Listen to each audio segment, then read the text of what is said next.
days where I feel like more in tune with myself and more like down to earth, I have the calm energy to just play, I guess, like thoughtful. And then I also don't do like stupid stuff in League and like can play like very strategic. And I don't get like so frustrated and stuff like this. But then there's some moments where I feel like really, like when I feel overwhelmed, I think in a weird sense, I then prefer stressful games.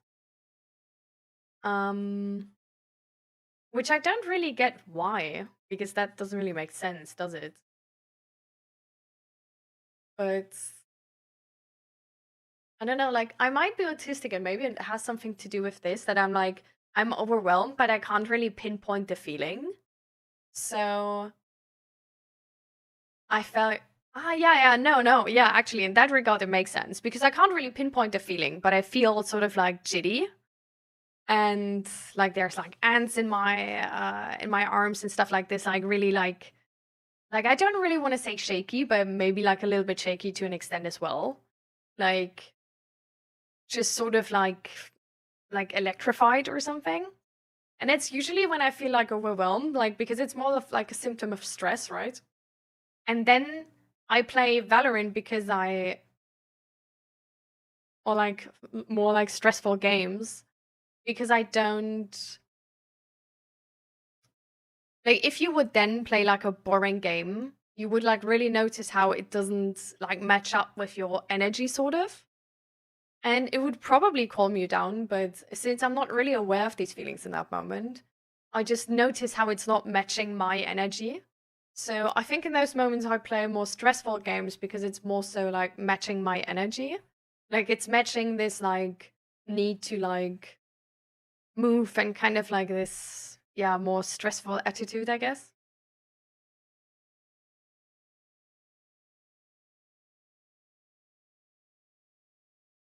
I personally like a good mix. Sometimes I just need my cozy building games like the simulators or Stardew, but also don't have a problem with faster paced games.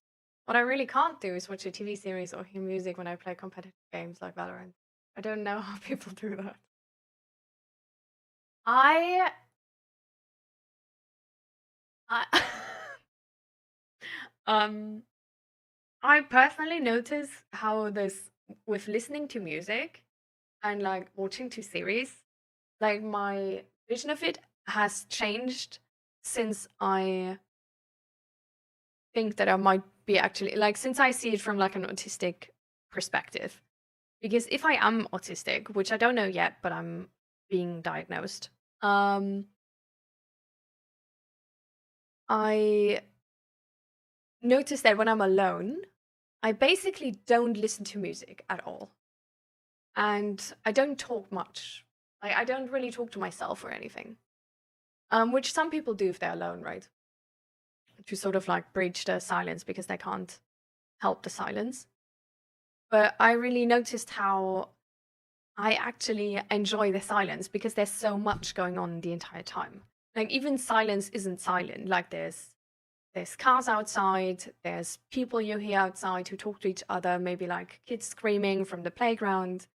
Then there's like people above us in the apartment, below us, next to us who do something. Like some person is maybe like working on the apartment and even drilling and stuff like this.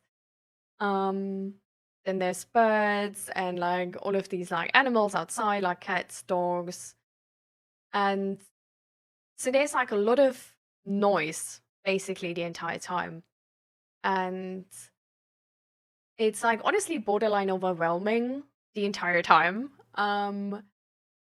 And I remember that like back then I was listening to more music on my own as well.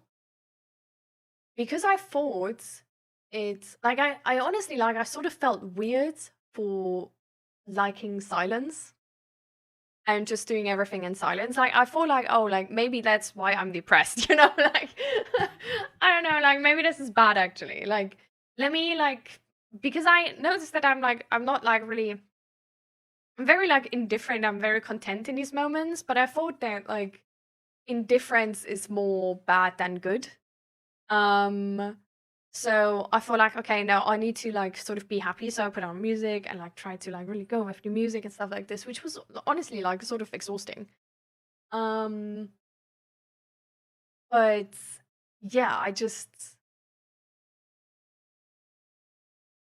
started to not listen to music and be fine with it because I noticed like, well, maybe I'm just like really overwhelmed and like not having music on is actually better for me in that moment. Because I even hear my steps, like I hear my like clothes moving when I move. I hear like the washing machine, the dryer, the fridge.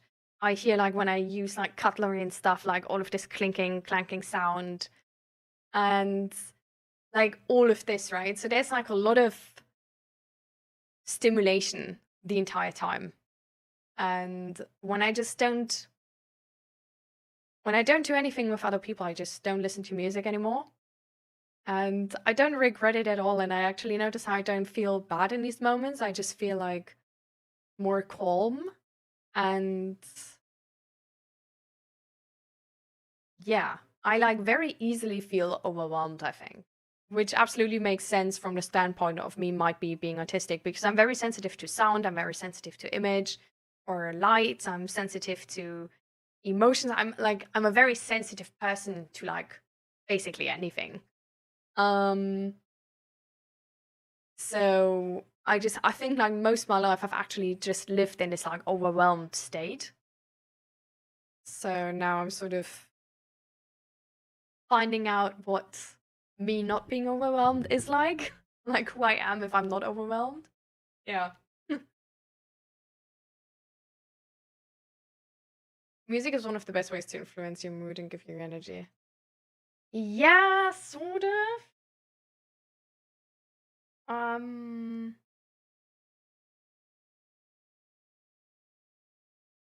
But I think it's almost like I don't know how it is for normal people, but to me, it's almost like it overrides the energy I would naturally have, which I feel like actually is not always good.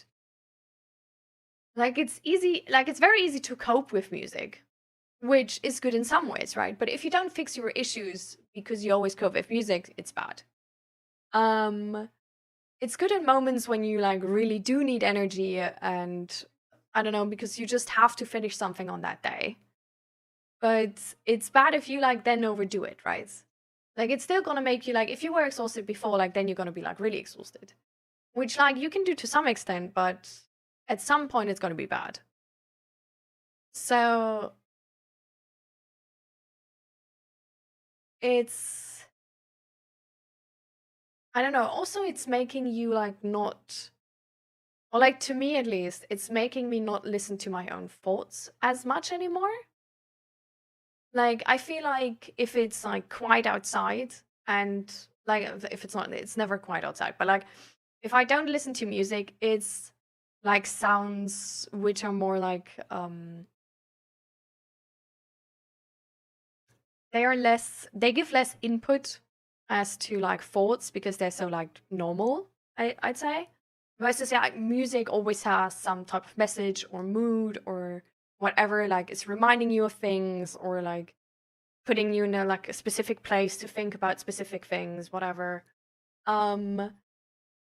And I mean that's also because I'm like also sensitive to like the message in music, right? So I feel like to me sometimes it's like easier to like or like it's better in like a mental health aspect to not listen to music because then I'm actually in tune with the feelings I feel without overwriting these feelings by music. So yeah, I don't know how that is for normal people, but I don't know. And high security system test. Welcome to the stream. Isn't it like that we live in a very noisy moment in the world, especially when you live in a city, there's no moment of silence here. So we are used to it. And as we know, people don't like change. So the silence that occurs very rarely is a certain change to which the body reacts with aversion. They need to drown it out through music, for example. Yeah, I think definitely for some people that's definitely the case. I well like back then, right? Like that's sort of like what I noticed like too now because like back then I always lived in this like more overwhelmed state. And I definitely also had this aversion to silence and quiet. And also to like sort of like nothing happening. And I don't want to say like boredom, but like sort of boredom. Just like a lack of stimulation, like understimulation. Like I really didn't like understimulation. Because it made me tired. It made me like in touch with my body. And my body was tired because it was overwhelmed the entire time. So I didn't like to feel that way. So that's how I canceled it out. So I don't think this has to be the case for everybody, right? Like I don't think anybody who's like listening to music is like actually like drowning their own inner world and should like try not listening to music. But to me, I really noticed that there's like a big, like a sort of unexplainable big aversion to silence. Like I almost was scared of silence. Like it was like really uncomfortable for like no apparent reason. And now I do understand why, because it sort of showed me what I was ignoring the entire time, right? And now that I actually like started going to therapy and all of this stuff and like unpacked like a lot of bullshit, it's like I try to sort of like dive deeper into specific feelings and like why I feel them and try to get like sort of to the bottom of it. And with this one specifically, I just, like then I started noticing like actually I don't like stressful games, for example, because like just like that, but I like them because they don't make me calm. Like they don't underwhelm. Like they don't make me not feel overwhelmed anymore. And now I actually like when I play stressful games, I sort of like notice how stressed I am actually and how they overwhelm me. And for example, like how music overwhelms me and how anything already, like any sound in the world already and like the normal sounds you hear already kind of overwhelming. And I don't know, I think it's like really, like it's really hard to explain it. I don't want to give a wrong image, but it's, to me, it really changed how I view this. Once I started to sort of like don't try to avoid the feeling, but try to find out why I feel that and be like more curious about it in a way, I guess. Which I did through therapy or like with therapist.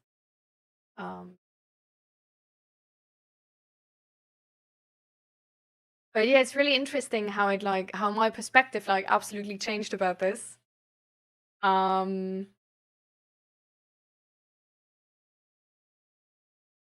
Yeah. And I think that's sort of like, I don't know, I think it's really funny how you can be so sure of something and then later on you just realized you were talking so much bullshit. Like, what's going on? Oh, the vacuum cleaner.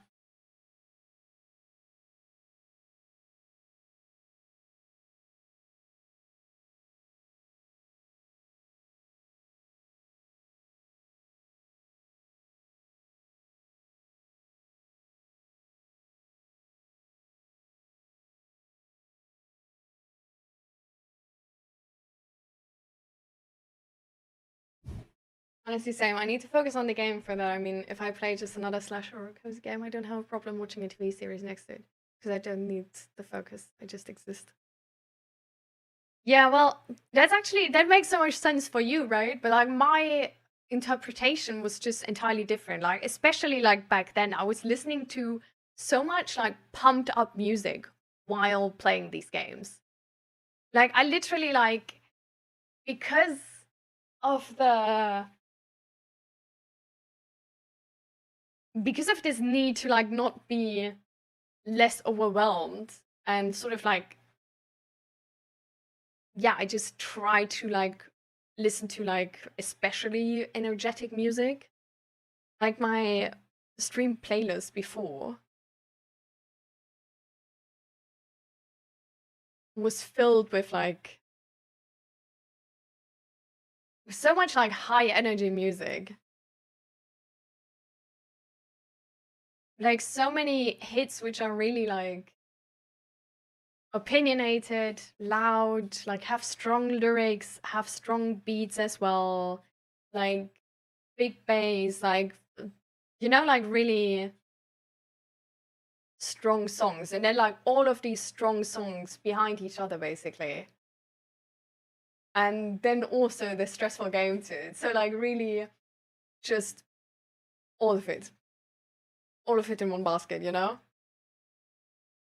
And now it's like, I don't know, actually the playlist right now I don't enjoy too much.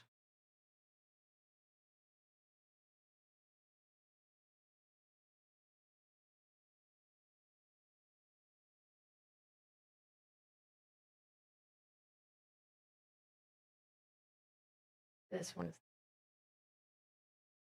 yeah, now now the songs and like everything is more like what I listen to most is more like this more peaceful, calm, happy songs. I don't know. Einnahmenlos.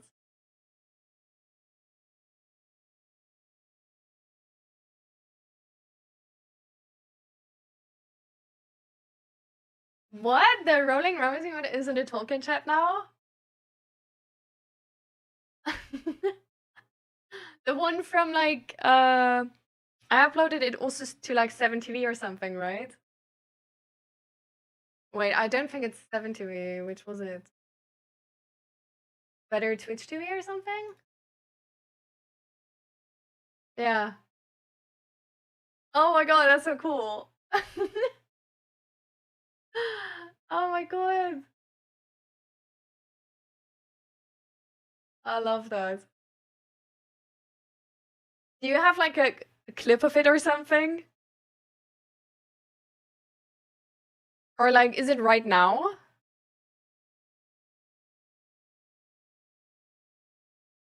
I want to see that. Right now? Okay, let me...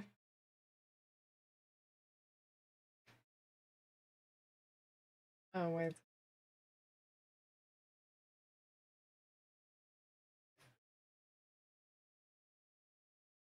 gewesen. Dann wäre Maokai Jungle und dann halt eben, Tristana Toplane Wait, oder where is Twisted it? Fate Where is Toplane, it? Tristana Midlane, Smolder AD Carry, wir hatten ja so viele AD Carries. Wir hatten teilweise 4 AD Carries pro Game.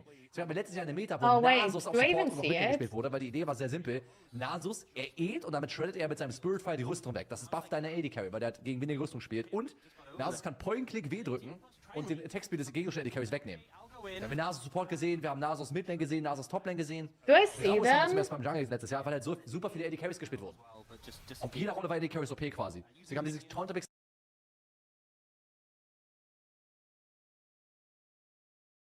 I have to scroll a bit.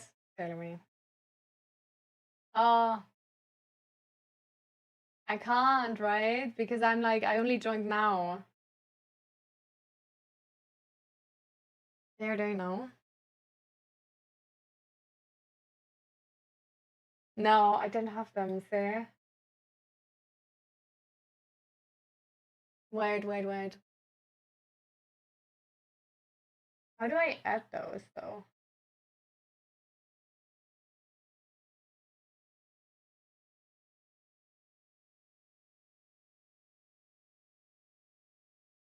Because usually like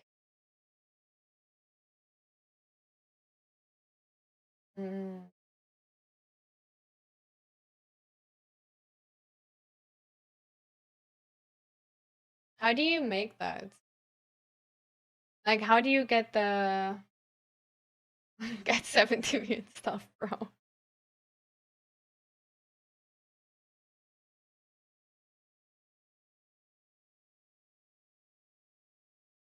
How does that work again?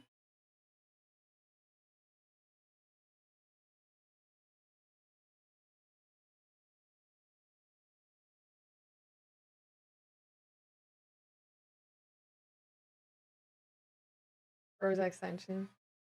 Let me check. Oh my god, more tools?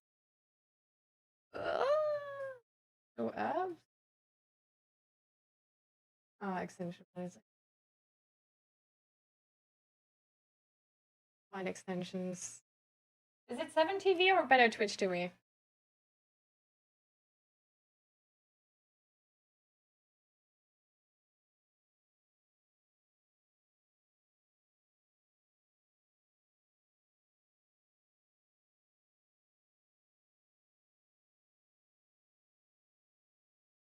Okay.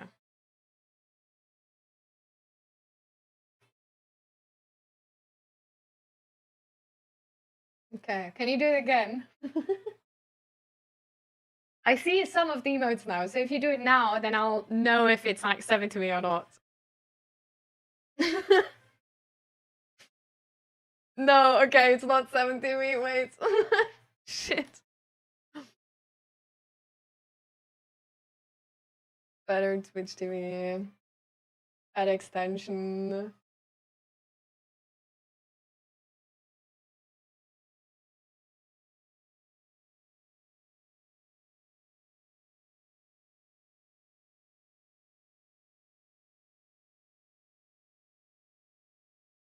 I still don't see it though, where it's...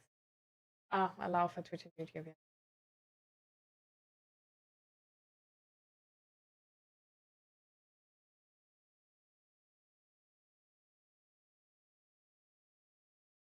Probably need to reload. Yeah! Oh my god! Ah!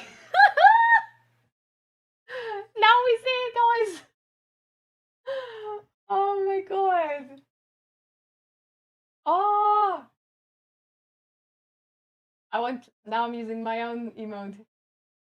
The original.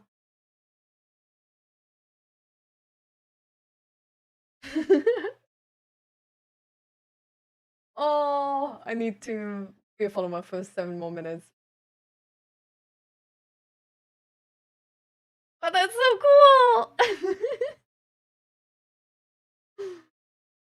Oh my god, I literally made that myself! And it's in like a stream of like 15k viewers. Oh my god.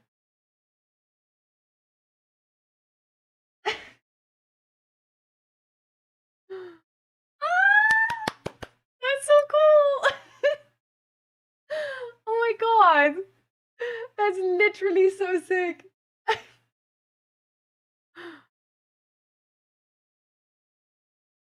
I wanna put my own emote in there. The OG. Oh my god.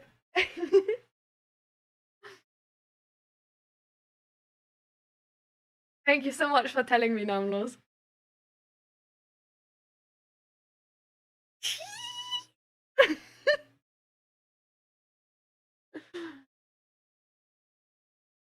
Oh my god.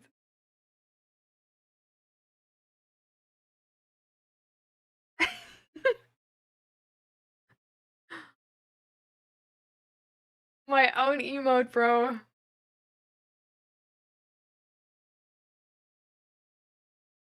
It's so sick. Yeah.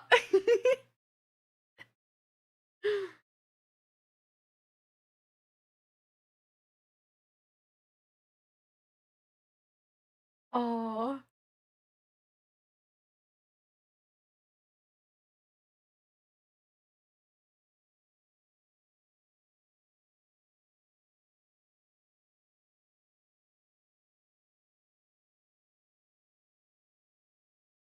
Oh, that's from him. I was about to say, like, what am I doing right now?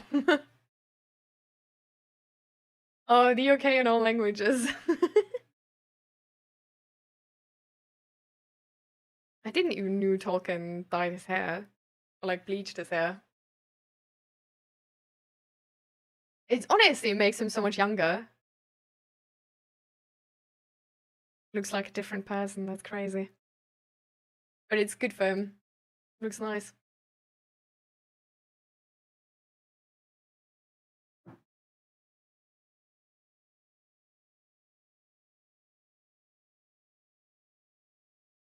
It was a week ago? Since a week? It's been years? No way. I'm basically famous.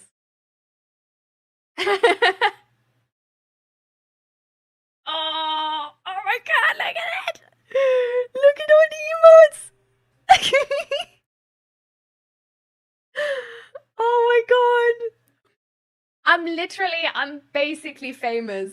Basically famous. Like, my emote is in Tolkien's chat. Yeah. Call me princess. I'm famous. Oh my god.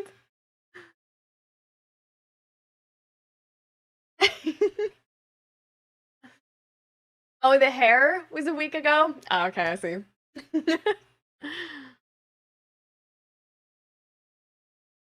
Oh my god, I love that. I think it hasn't been... What? Still 7 minutes and 8 seconds left? Oh no, okay, now it's 3 minutes and 2. I was about to say, like, what? Like, time is not passing. What's going on? Oh no. Oh no, no!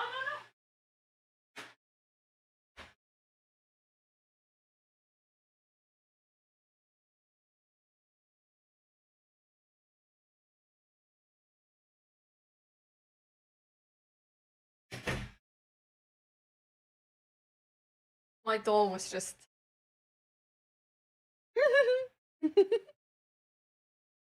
I'm gonna wait the entire 3 minutes or something, and then post my emote.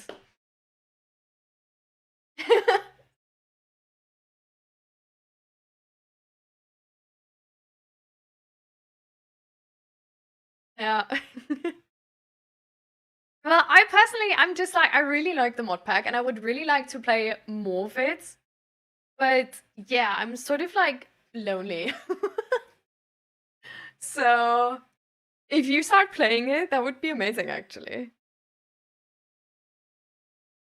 Because I always lack the motivation to like play alone. I don't know. Or like, I don't feel like I really like spending time with people. So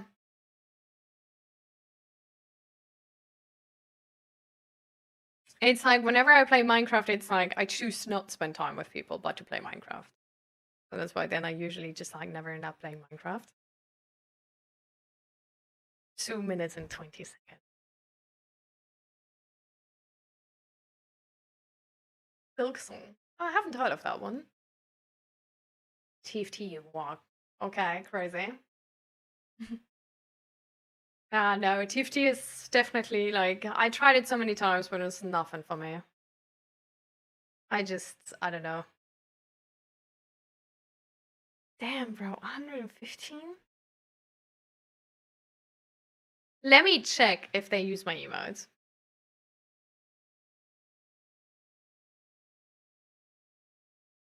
They don't yet. They don't yet. Let me actually chill my emotes in this chat. Wait. Where's better Twitch TV?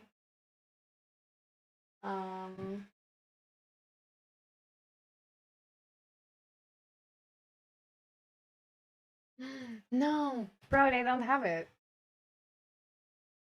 Oh wait, but that's like some Twitch TV. I wanted like better Twitch TV. Why did they like leave?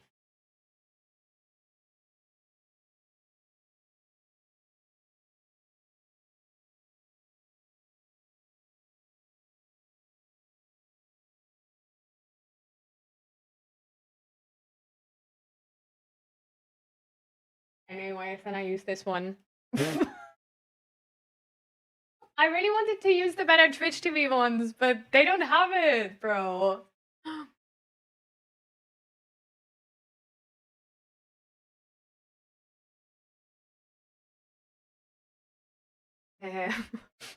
My message is like gone, instantly gone. I don't even know where it is, bro. There it is, there it is. This is slow mode. This is not slow. Every message is like gone instantly. Yeah, my emote. 1 minute and 12 seconds, guys. 1 minute and 12 seconds.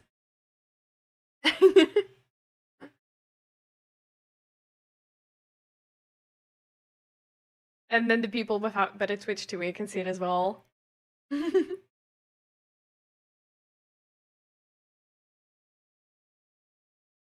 Oh, wait. I was about to say, like,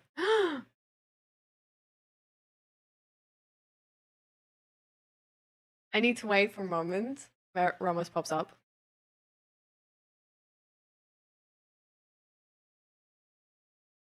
Nein, kein Backflip, er kann einfach rausrollen.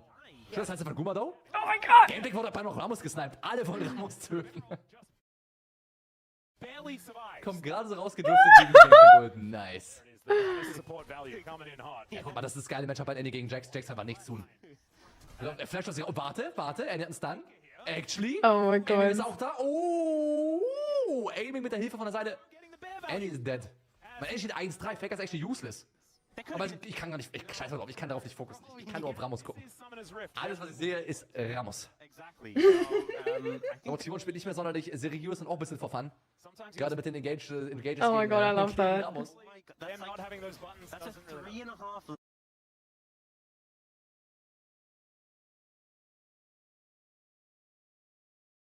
That's so cool. That's so cool. I'm so happy. Like, one of my emotes actually made it. Not because of my Ramos play, sadly, but you know, that's fine. That's fine.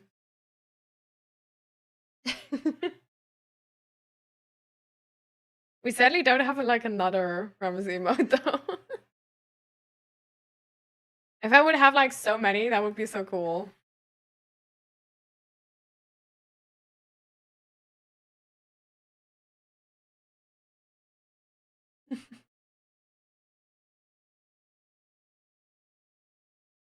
So, what were we doing, by the way? We wanted to play something, though. Actually, we can also talk about some of the, like, topics I had. We could talk about mentalizing, if you guys want to. It's a principle I learned about in therapy.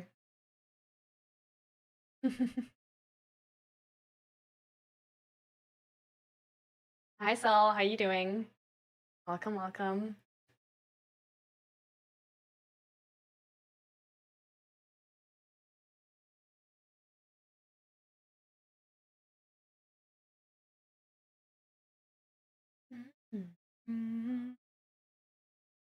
Or should we hop into Minecraft?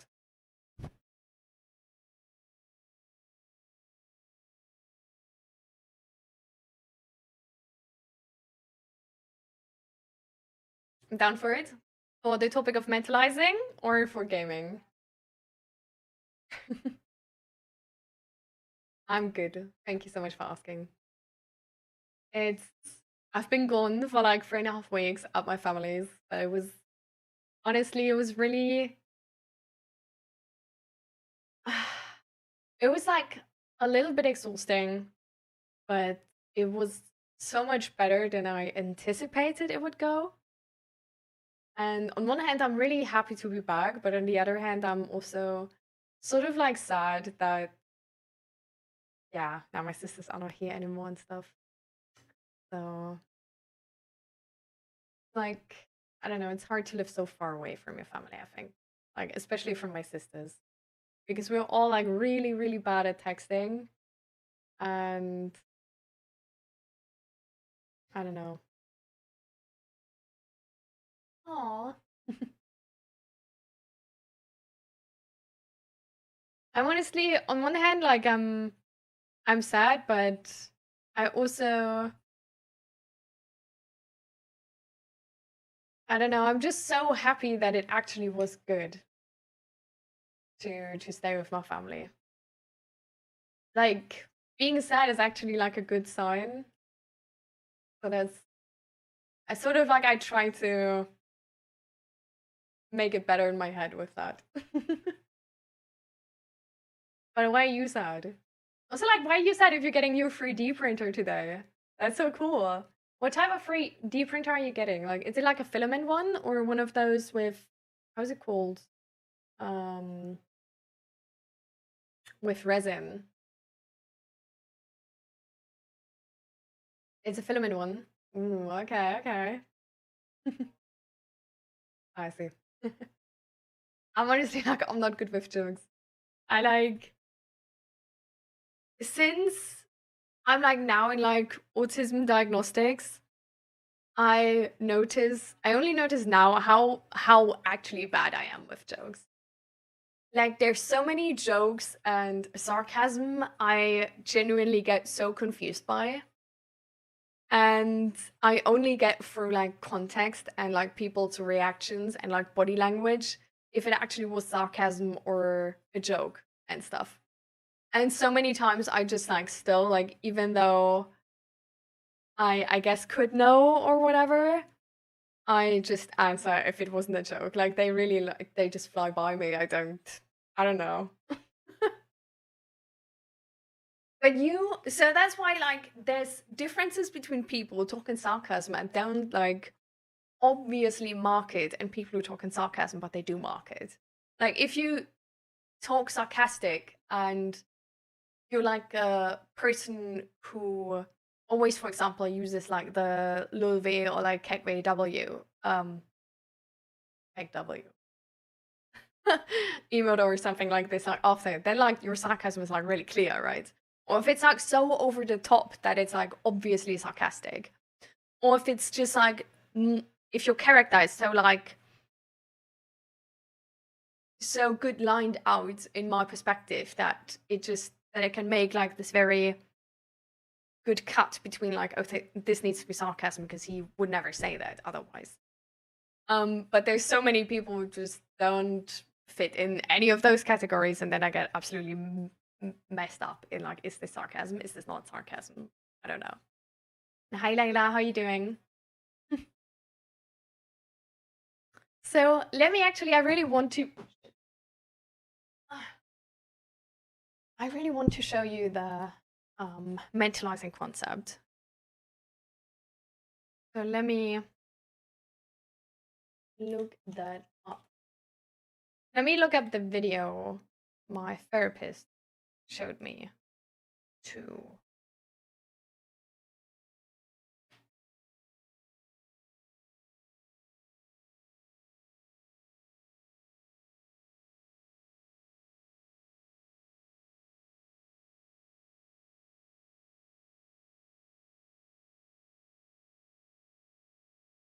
Okay, this video seems good, but I don't think that that was the video I thought.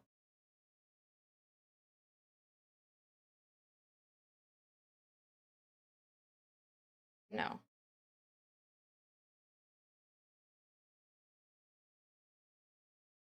Ah, this is the one, right? Yeah. Okay.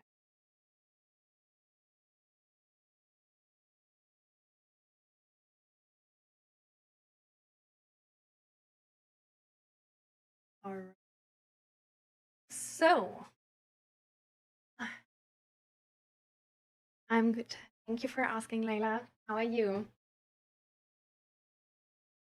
So, just gonna pause the music here for a second.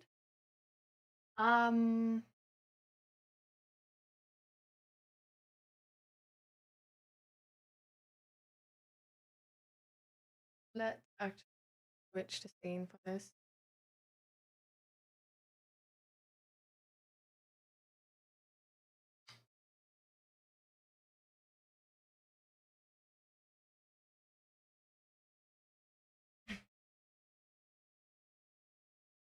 My PC is struggling so bad right now.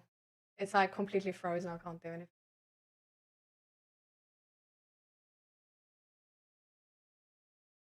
But not really important thing.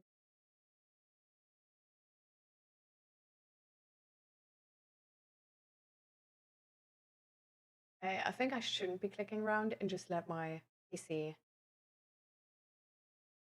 cope for a second and get over it. Just waiting for the bus. How's the weather at your place?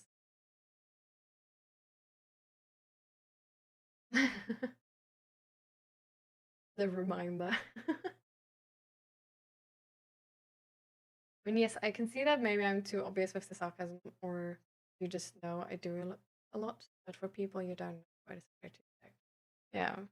Like, even like, it's not only people I don't know, but like, I I don't know, like even with Zach, like a lot of his sarcasm is not like clearly marked. And that's like making it like really difficult. My PC is struggling again. Okay, so now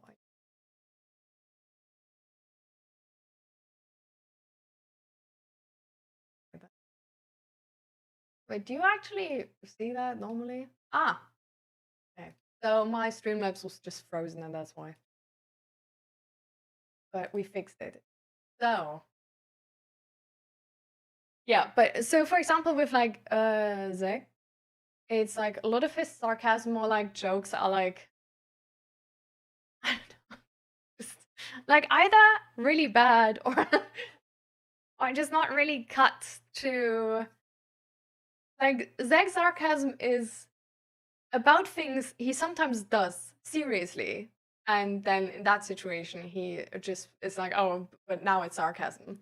And then it's like not clearly marked because he really likes this very dry type of sarcasm, like this British humor type of sarcasm. Which then basically leaves you to come across something he says with a serious tone, which he also did before, but is now apparently sarcasm. Yeah.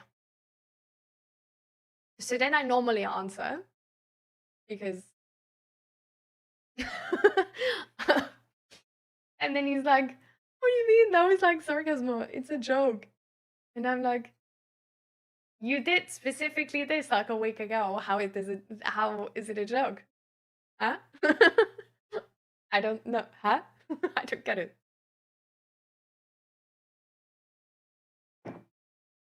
So, yeah. But to other people, maybe it's more obvious with him. I don't know if it's a me or him issue. So, mentalizing is a concept which is very important for everybody. And to me, like we came across it in a therapy. Oh, this was like a really dry cut, right? Like that's always what I do. Like, just don't bother. But like, conversation was done, new topic starts. So, this came up at a time where I still really struggled with sort of like my reaction to things and my emotions, like on understanding my emotions, understanding my emotional reactions, and yeah. And with this, my therapist was just like, hey, you know, there's this concept called mentalizing. And I think if you would watch this video, this would maybe like profit us in our sessions. So nowadays, I'm actually like, this wasn't too long ago, actually, which is underlining the fact that I might be autistic even more because once I understood the concept, I'm just using it. But mentalizing is basically important for like everybody in any type of conversation or relationship with a person to like, especially if you often feel like you're like in a hostile environment, or if you feel like unhappy in these like conversations or discussions, or just in general in relationships with other people. So I think we're just gonna go into the video, and if you have any questions, just text them and then we can pause, go along with them. But I think this is a really good concept. Hi, I'm Janice Poplack, Director of Clinical Social Work at the Menninger Clinic. I'm here today with Dr. John Allen to talk about mentalizing. Dr. Allen is a senior psychologist at the Menninger Clinic and professor of psychiatry at the Baylor College of Medicine. Dr. Allen has lectured and written extensively on the subject of mentalizing. Thank you so much for being here. Happy to be here. Appreciate it. And I have a lot of questions about mentalizing. Okay. Mentalizing actually seems like a new word. What does it mean? Well, it's interestingly, actually, it's 2 centuries old, the word, but it's a rare word, so lots of people haven't heard of it. No wonder you're asking about it. Basically, mentalizing refers to being aware of what's going on inside yourself and other people, being aware of your thoughts and feelings and the thoughts and feelings that other people have. And it's a little confusing because it sounds like a technical, esoteric thing, mentalizing, but basically it's something that we all do naturally, except we don't always do it so well. And of course, with psychiatric disorders, they really get in the way of mentalizing. That's why we pay so much attention to it. Well, it sounds like it might be quite a bit like mindfulness. Well, it is a lot like mindfulness. The way I think of it is that really you have to start with mindfulness if you're going to mentalize. And mindfulness means you're being attentive to something. So you could be attentive to paying attention to a flower or paying attention to your breath. But when you think of mindfulness being mindfulness of what's going on in your mind or someone else's mind, then you're in the territory of mentalizing. But it's more than just paying attention to what's going on inside yourself or inside someone else. So for example, if suddenly we're sitting here filming and I bolt out of this chair and run out of the room, what would go on in your mind? Well, I think first I'd be concerned about what's going on with you, and then I would probably try to figure out what it is. Something that's happened. Right, so that gets to the mentalizing piece. First you're aware of what's going on, and then you're trying to understand it, come up with some kind of explanation or some story about it. So what do you think, the story, what would you create? What would be the story? Maybe you had gotten ill suddenly or something like that. Yeah, or panicky or something like that. So that's the mentalizing piece. Let me give you another example. So what if you're sitting there interviewing me, your heart starts racing? What would go on in your mind? Well, I would wonder why all of a sudden am I nervous? Might be these cameras here. Yeah, okay. So you'd be mindful in the sense of paying attention to your heart, maybe starting to think, what are you feeling, and then what the reasons for your feeling. So that puts mindfulness and mentalizing together. Well, how is that different than empathy? Well, again, it's quite similar. If you think about empathy, refers to being aware of what somebody's feeling and concerned about it, compassionate about it. Or even more broadly, empathy means you kind of put yourself in their shoes, so you have a sense of what's going on in their mind. So what I like to say, if patients are confused about what mentalizing means, I think about empathy, but also include empathy for yourself. And why I like the idea of mindfulness is that it implies that while you're trying to pay attention, be aware, and understand, you have this kind of non-judgmental attitude, curious about what's going on inside yourself and others. But why would this be important? Well, a couple of reasons. First, mainly, in order to have relationships go well, we need to mentalize. We need to have some sense of what's going on in the other person and ourselves. And we're really interested in relationships that can provide a sense of security and comfort in the face of distress, since we're working with people who are in major distress. So we think about secure attachment relationships, where you're really connected to the other person. Because in order to have that feeling of connection and security, really you have to have a sense that this other person is attentive to you and has some understanding of what you're distressed about. The other thing about mentalizing is it does include this empathy for yourself. Self-awareness. So in order to be aware, self-aware, we need to mentalize. And if we come back to relationships, you need to be self-aware and be able to mentalize in order to communicate with the other person what is going on with you, what you need, what you're troubled about, so that they can mentalize and understand. So what gets in the way of mentalizing? Well, most obviously strong feelings. So for example, if you're afraid, you're not going to be so curious and interested about what's going on in the other person. You're going to really think about protecting yourself. So you kind of get concerned with your own welfare. And Are you still like everybody gets it so far? I feel like maybe talking about it for a second is good to make sure that we also take everything away from this video. But I think so far it's it's presenting like a very easy concept, right? Like a concept which seems, yeah, like you also said, like natural to everybody. Right?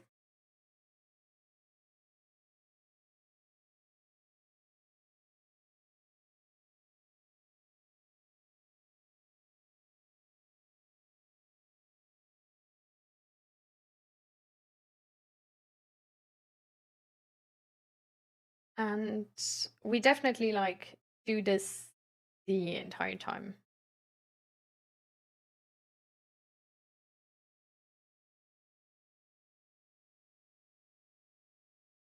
I think I do. Up to this point, like the concept of empathy. Yeah. I think the concept of empathy is honestly like a little bit, I feel like mentalizing, like empathy is more, like to me at least, empathy is more of like a feeling,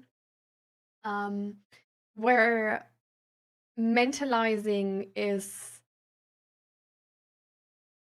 to me, also including that the story you write for the other person is like that you're aware of the story coming from you, kind of, and then it's like one possible outcome, but might just be like a different one as well. Like to me, mentalizing is also taking this concept of this is somebody who could think that, but also can think something else, like that it's like your perspective. Also into it. Where empathy is more of like a thing you just like feel or you sort of don't feel. But mentalizing is like the thing you then like actively do with the empathy. Yeah. Like the usage of empathy. Yeah. And what I had to think about actually when they now brought up like what gets in the way of mentalizing, right? Like strong emotions, fear, anger, shame. And this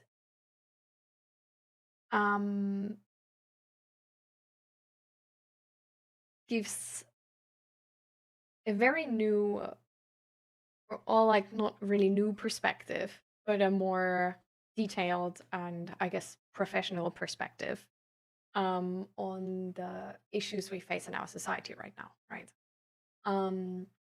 Because whether you are like right wing or left wing, like whatever your political stance is at the moment, I think a thing we can all agree on is that the situation right now on the world is like very tense. Like it's very scary for like multiple different people and for multiple different reasons.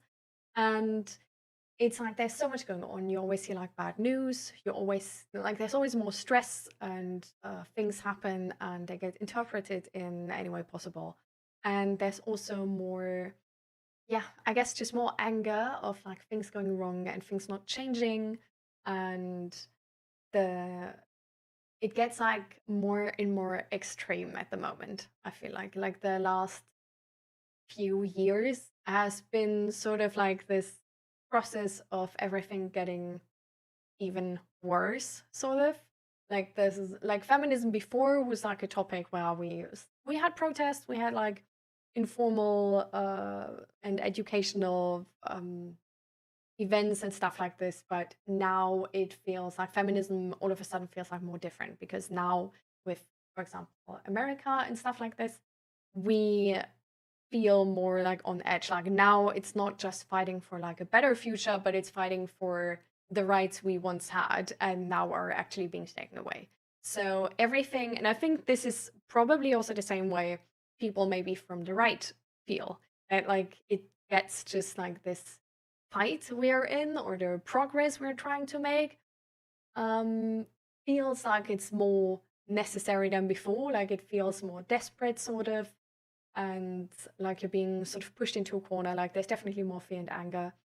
And there's also a lot of shame. If you don't understand any of these perspectives, then you're like an outcast. Like these different sections of people, like it's getting from this more grayish perspective, it's getting more to like a black and white perspective at the moment.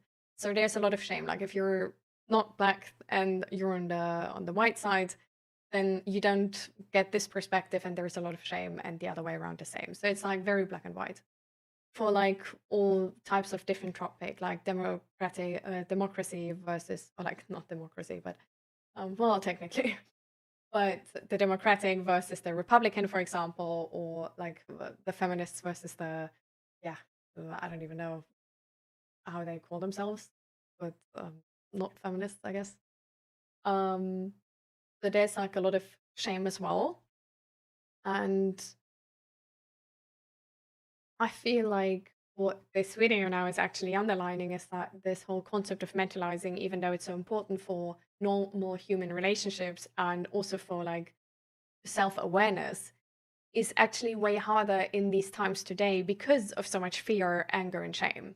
And because we have so many negative news, which really put us in this place to feel a lot of fear, anger, and shame. And that really puts us all into the place of having or like struggling with mentalizing more than before. And I guess we sort of see that also, like there's this how do you call that? There's a lot of controversy about the death of this right-wing advocate. I think he's called Charlie Kirk. And I don't know too much about the incident. I just know that he was basically being gunned down while some event of his. And he had a family and all. But he was like very right-wing, like very racist and whatever, say the left. And the right, of course, are standing behind him, like he's putting himself on the line for us. And there's been a lot of controversy around the reaction to his death, basically. So there's been some left activists who I actually don't know his name, but there's this guy who makes like basically like who has this stream and everything where he talks about where he tries to, I guess, confront and educate right-wing people.